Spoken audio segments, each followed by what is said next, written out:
For millennia, the act of inner stillness was not a tool for modern relaxation, but a highly guarded technology meant to bridge dimensions. From the mysterious sleep temples of ancient Greece to the breathless states of Vedic ascetics, meditation served as a literal portal to the uncreated light. Uncover the forgotten mechanics of consciousness that ancient builders encoded in shadow and stone, waiting for the modern mind to remember.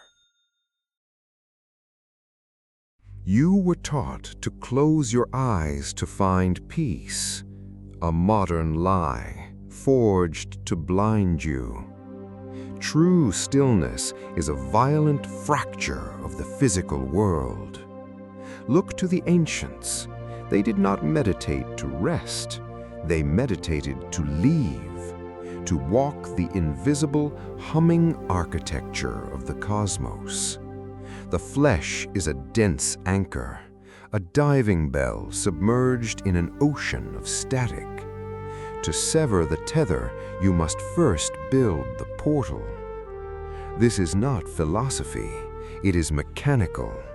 The ancients possessed a literal technology of consciousness, a blueprint written entirely in the dark.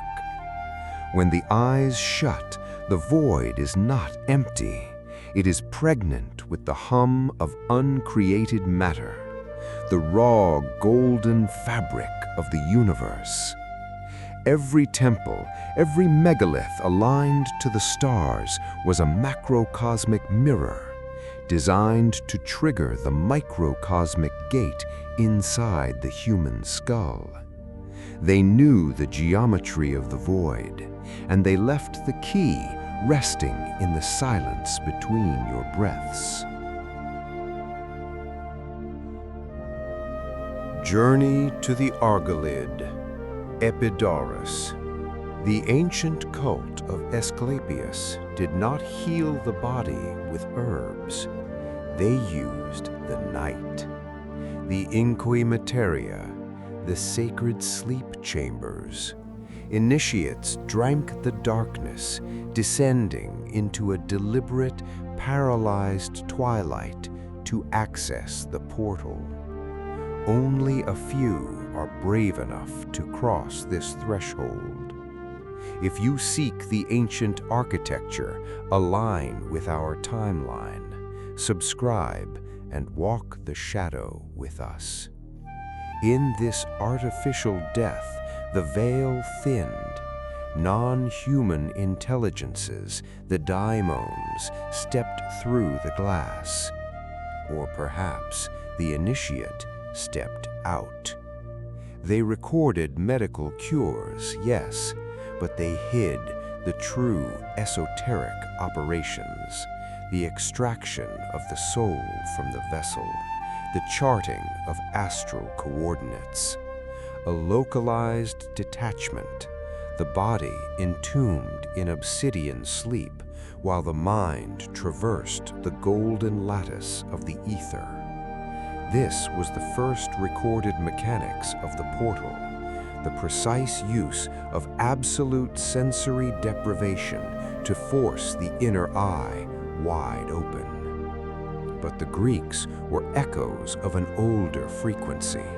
To find the true source code of this technology, we must look east to the breath forgers.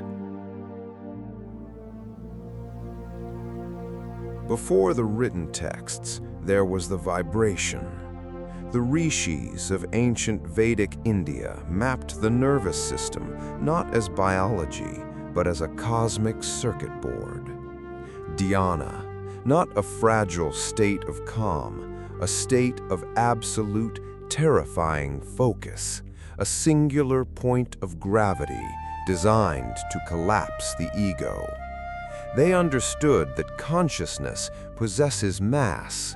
When concentrated into a single, unyielding point, it literally bends the reality around it, a mental singularity. Through pranayama, they starved the brain of its default chaotic rhythm.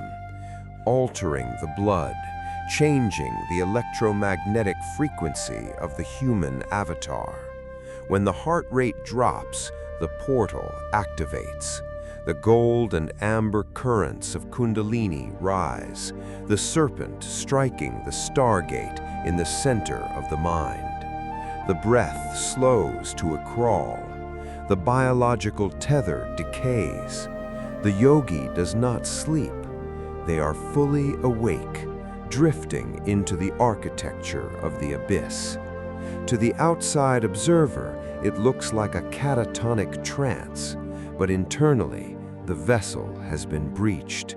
The inner Stargate is forcefully dialed open. The static of the physical world fades. What remains is the raw frequency of the ether, a golden thread pulling the consciousness upward out of the skull. You are no longer meat and bone. You are a localized point of awareness, freely navigating a dimension where time itself is malleable. Look to the sands of Kemet.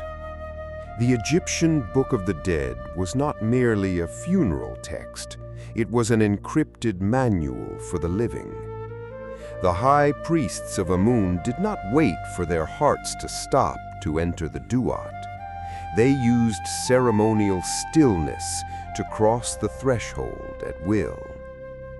Deep within the temples, shielded from all earthly light, they separated the Ka and the Ba, the life force and the mobile soul. Through rigorous deprivation, the eye of Horus, the pineal gland, ignited, flooding the dark corridors of the brain with biological luminescence. They mapped the underworld not as a geographic location, but as an interior landscape, a heavy, vibrating grid of trials and gatekeepers. To meditate in the Egyptian mystery schools was to willingly weigh your own heart against the feather of truth, long before the embalmer's blade ever touched your skin. Those who returned from this artificial death brought back the codes of civilization, mathematics, astronomy, agriculture, data downloaded directly from the void. This sacred science of inner extraction did not die with the pharaohs. It migrated, it evolved, it became the cornerstone of the greatest minds of antiquity. The portal was given a new name, a new framework, but the mechanics of severing the mind from the flesh remained entirely identical.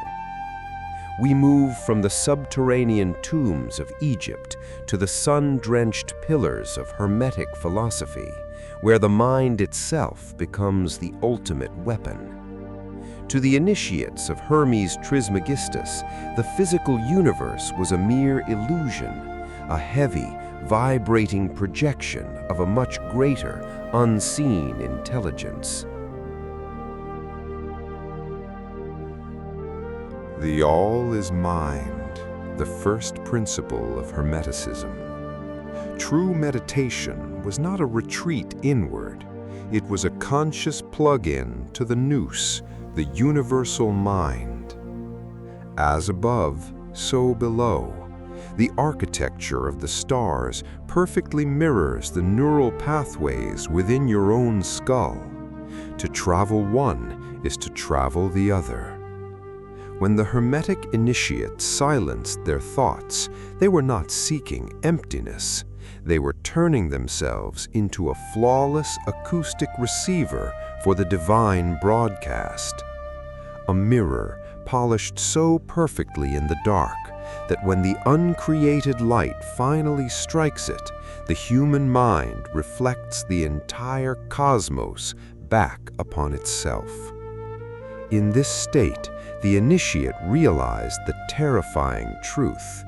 You are not a human experiencing the universe. You are the universe localized in an avatar of flesh. The great work of alchemy was never truly about base metals. It was the esoteric transmutation of the gray matter into a luminous cosmic receiver. They disguised this truth beneath heavy layers of allegory. The philosopher's stone is not forged in a crucible. It is forged in the silence of the pineal gland. When the chaotic mental chatter decays, the geometric scaffolding of reality bleeds through. You begin to see the architecture of the simulation. Every ancient mystery school understood this singular, terrifying paradox.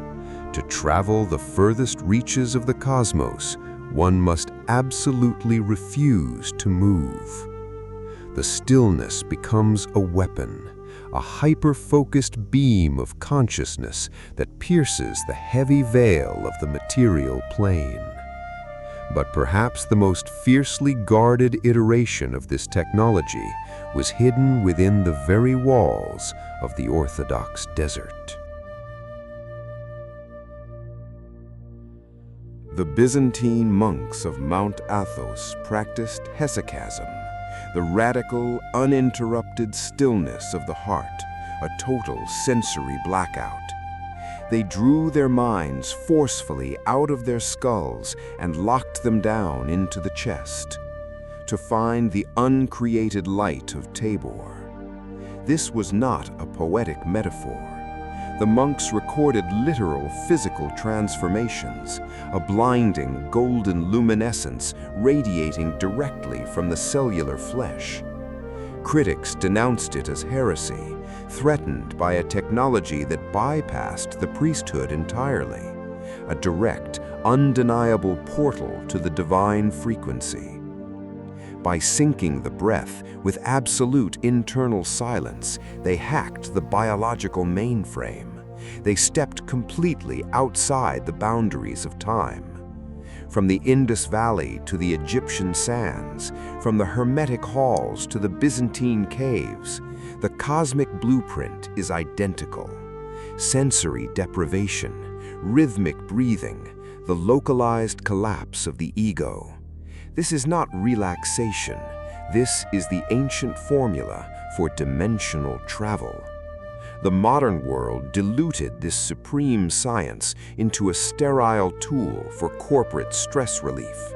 They domesticated the portal to keep you asleep.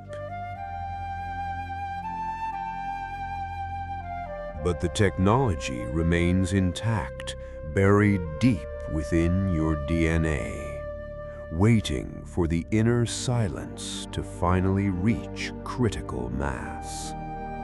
To meditate is to deliberately trigger the sequence, to blind the physical eyes so the internal Stargate may violently tear open. When the static finally clears, you will not find a void. You will find the ancient, humming architecture of everything that ever was. The architects of antiquity left the door unlocked. The question is, do you possess the discipline to turn the handle? This archive requires proof of your initiation. Leave your mark in the comments below.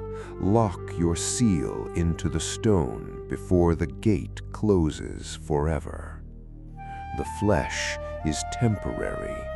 The portal is eternal.